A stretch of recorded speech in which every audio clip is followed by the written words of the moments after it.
यहाँ से गुजर रहे थे, इधर हम किसान जो कह रहे हैं कि सरकार लगातार प्रदर्शन कर रहे हैं, लेकिन इन किसानों के बीच भी प्यार जरूर देखने को मिल रहा है। यहाँ से गुजर रहे थे, इन्होंने गरम गरम जो है अभी दूध दिया हमें। देख सकते हैं कि किसान जो कहते हैं कि प्रदर्शन कर रहे हैं, इनके बीच प्यार भी लगातार देखने को मिल रहा है। इधर अंकल बैठे हैं मेरे साथ, मूंगफली दे रहे हैं। क्या नाम है अंकल आपका? संजय। ये मूंगफली क्या फ्री में दे रहे हैं आप? सब कुछ आपके लिए भाई, दान ही कर रहे हैं, फ्री में कर रहे हैं, सेवा कर रहे हैं भाई। सेवा कर रहे हैं, किसान है आप भी? हाँ जी, खेती है, थोड़ी सी है, 2 बीघे खेती है, कुल 2 बीघे है। तो इधर वो सरकार का कहना है कि बड़े बड़े किसान ही केवल प्रदर्शन कर रहे हैं, छोटा किसान नहीं है कोई। भाई बड़ा तो कोई भी नहीं था, छोटे मर रहे हैं यहाँ से। बड़ा कोई नहीं है, बड़ा तो कोठियों में है, यहाँ छोटे ही है। कोई 2 एकड़ से फालतू वाला किसान है कौन ही? 2 एकड़ वाले किसान है। एकड़ है, किसी का 3 एकड़ है, किसी का 1 एकड़ है, किसी का 2 बीघा, किसी का 2.5 बीघा। इसका फालतू किसी के है नहीं, किसी का आधा किला भाई, और कुछ नहीं है यहाँ से। एमएसपी को लेकर क्या कहना है? एमएसपी को कह रही केवल 6% किसानों को मिलती है, सरकार कह रही है। एमएसपी की मेरे तो बात करके करनी है। हाँ बोलो ही बाप। एमएसपी को लेकर सरकार कह रही है कि एमएसपी जो है लिखित तौर पर दे रहे हैं हम, एमएसपी खत्म नहीं की जाएगी। देखो सरकार कह रही है एमएसपी लिखित तौर पे लेंगे। एमएसपी उनने तो लिखित तौर पे दे दी, वहाँ पर हम फसल बेचने जाओगे, जहाँ हमारी 10 क्विंटल होगी वहाँ ले होंगे तो 5 क्विंटल, वो 5 क्विंटल कहाँ लेके जाएंगे? ये तो ये है ना, एमएसपी अगर लिख के दे तो साथ साथ में ये हो ना, अगर किसान की जितनी फसल है सारी फसल सरकार ले हुए। हाँ जी। और एक दूसरी बात, जैसे भी ये बीजेपी सरकार ने हमारे ऊपर जुल्म किया ना, आने वाले टाइम में जैसे हमारे ट्रैक्टर हैं, गाड़ियां हैं, उनके ऊपर 2-2 अंगल धूल जम चुकी है। आने वाले टाइम में हम भी धूल जमाएंगे उन लोगों। लेकिन सरकार का कहना है कि कहीं ना कहीं आय में 2 गुना बढ़ोतरी करना चाहती है। मोदी का कहना था कि, और किसान जो है लगातार आत्महत्या कर रहे हैं, और 2016 में ये बयान दिया था कि 2 गुना आय करेंगे हम किसानों की। इसको लेके ही है ये कदम उठाया गया। बीजेपी ये सीधा जो कॉरपोरेट सेक्टर से जो है फैसला होगा, जो इनके सौदा होगा, तो बीच के जो बिचौलिए वो गायब हो जाएगा कहीं ना कहीं। देखो बीच के बिचौलिए गायब नहीं हो गए, बीच के बिचौलिए इन्होंने लेके आ गए हमारे बीच में। पहली बात तो ये मोदी जी कह रहे थे, ये पहले जब 14 में आए थे उस टाइम पर तो ये भी कह रहे थे 15 लाख रुपए खाते में आएंगे, आपके आ गए। ये जो बोलते हैं ना, बोलते किसी दूसरे के लिए हैं, हमारे लिए तो बस वोट मांगने के लिए सपने बेचते हैं, सपनों के सौदागर हैं। और ये डबल करने की जो उद्योगपति हैं उनको ही डबल करते जा रहे हैं। और साथ साथ में मैं आपको ये बता देना चाहूँगा, जो 3 काले कानून सेंटर सरकार हम पर ज़बरदस्ती थोप रही है, वह 3 काले कानून 3 कौम के ऊपर तलवार लटक चुकी है। अच्छा, किसान सरकार कह रही है कि इधर केवल पंजाब और हरियाणा के किसान हैं, और वो भी ज़्यादातर कह रही है कि बड़ा किसान है, उद्योगपति किसान है जिन पे बड़े बड़े किले हैं, वही किसान प्रदर्शन कर रहे हैं, क्योंकि उनका कहीं ना कहीं जो है बिजनेस ख़त्म ना हो जाए। जो सरकार कुछ कह रही है, इनका तो सरकार का तो काम ही होता है, जो भी धरना होता है ना उसको दबाने का। दूसरी बात ये पंजाब के बोल रहे हैं, भाई पंजाब का किसान आया हुआ है, मनोहर लाल खट्टर हरियाणा के मुख्यमंत्री हैं, कहाँ के हुए? निंदाना गांव के हैं, हम वहाँ से हैं। तो आप कैसे कह सकते हो हम नक्सलवादी हैं, फलाना है, ढिंका है, तिकड़ा है? तो ऐसा क्यों कर रही है सरकार की प्रदर्शन करने वालों को उनको आतंकवादी कह रही है, खालिस्तानी बता रही है? ये सरकार की एक तरफा देश को दोबारा गुलाम बनाने की साजिश है। जो ये कॉरपोरेट आए हैं हमारे बीच में 3 काले कानून पे, जो कृषि प्रधान हमारा देश है, वह क्या करेंगे? अगर भाई तीनों जो कृषि करेंगे वो खुद ही करेंगे, खुद खरीदेंगे। पहली बात आप ये बताओ, अगर कोई प्राइवेट आदमी वो अपने लिए प्रॉफिट देगा या दूसरे को देगा? वो तो अपना पेट भरने पे लगेगा।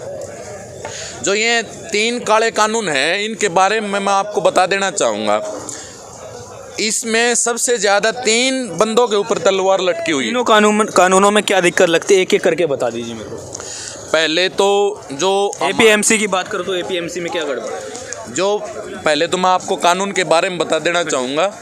जो पहले नंबर पे तो जो हमारे SC BC OBC जो 36 बरादरी है जिसके पास ज़मीन नहीं है, हाँ जी, उसके लिए सेंटर सरकार ने क्या कर रखा है भाई, BPL पीले गुलाबी राशन कार्ड बना रखे हैं। उनके थ्रू सरकार उनको महीने में 2 रुपये किलो, 1 रुपये किलो, 3 रुपये किलो के हिसाब से आटा देती है, तो उनका घर चलता है। हाँ जी।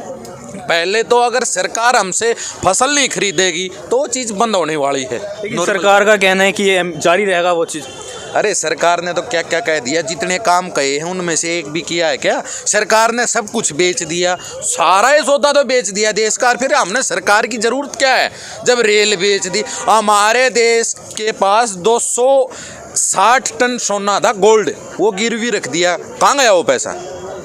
रेल बेच दी, रोडवेज बेच दी, LIC बेच दी। कोई एक तो महकमा आप मेरे को बताओ भाई ये महकमा रह रहा है सरकार के पास, तो हम उस सरकार का बोझ अपने कंधे पे क्यों उठाएं? वहाँ 1.5-2 लाख रुपए महीने की सैलरी लेते हैं जो हमारा जवान है, हमारे देश की रक्षा करता है, उसकी सैलरी के ऊपर ये लोग टैक्स काटते हैं और अपनी सैलरी के ऊपर इनका कुछ नहीं। ये सरकार ऐसी थोड़ी होती है। तो इसमें तो हम तो यही चाहेंगे, जो ये 3 काले कानून हैं ये बार बार कह रहे हैं किसान की आमदनी डबल कर देंगे, तो अपनी स्पष्ट क्यों ना बताते? जो उद्योगपति हैं उनकी आमदनी डबल कराएंगे भाई हम, किसान ने तो ख़त्म करने पे लाग रही है। एक तो मैंने आपको बता दिया। दूसरे नंबर पे तलवार किसके ऊपर लटकी हुई है?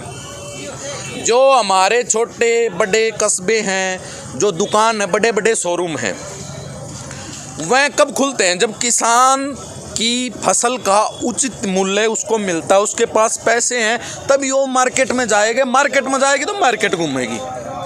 उसके पास खुद अपने जीवन जीने के लिए उसके पास पैसे नहीं है तो दुकान पर जाके क्या खरीदेगा?